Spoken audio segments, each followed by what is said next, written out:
इस खबर के सामने आने के बाद जोधपुर की बड़ी बड़ी कंपनियों में हलचल मच गई है। सभी कंपनियों के मालिक गायत्री देवी के ऊपर सवाल खड़े कर रहे हैं।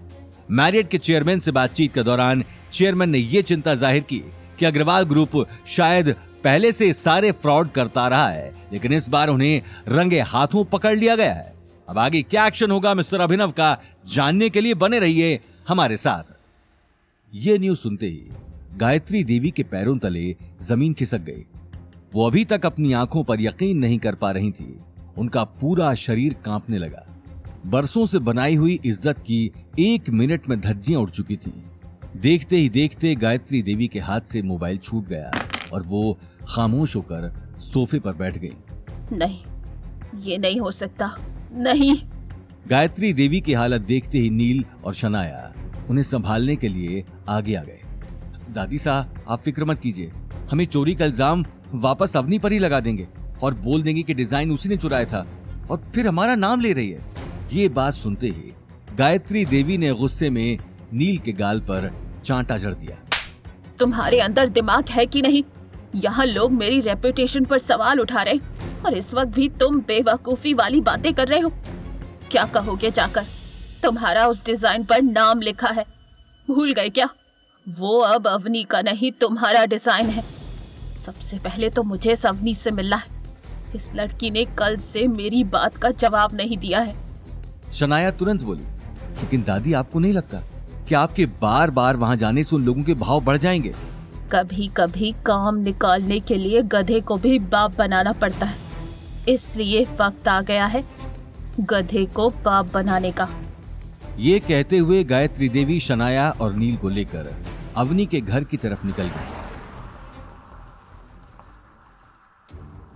घर का दरवाजा बंद देखते ही वो डोरबेल बजाने के लिए आगे बढ़ गई। दरवाजा खुलते ही उन्हें सामने गौतम खड़ा दिखा।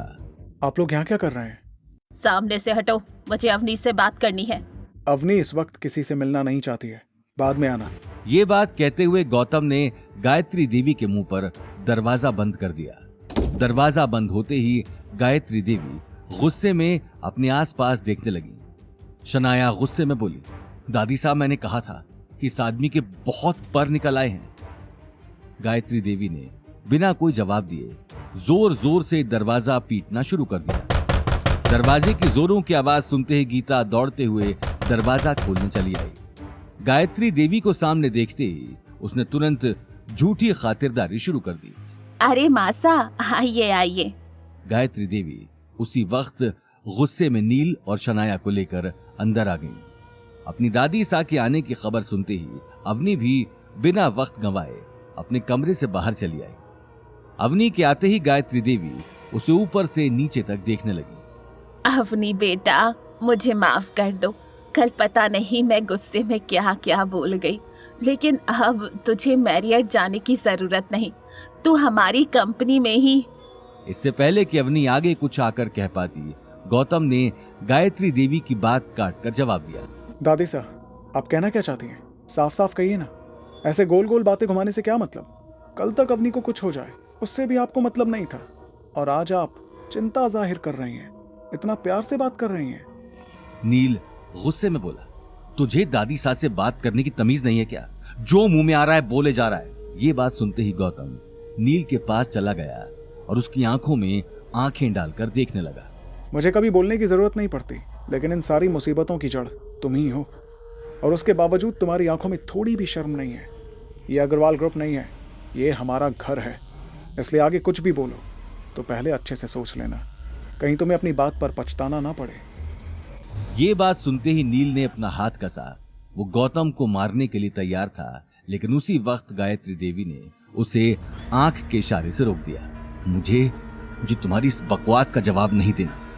नील अगले ही पल हॉल के कोने में जाकर खड़ा हो गया। उसी वक्त गायत्री देवी ने आगे आकर अवनी से कहा, अवनी, अब तुम ही मुझे बताओ, तुम इस मुसीबत की घड़ी में अपने परिवार की मदद करना चाहती हो या फिर इसी तरह अपनी जिद पर बने रहना है? अवनी बिना कुछ जवाब दिए खामोश खड़ी रही।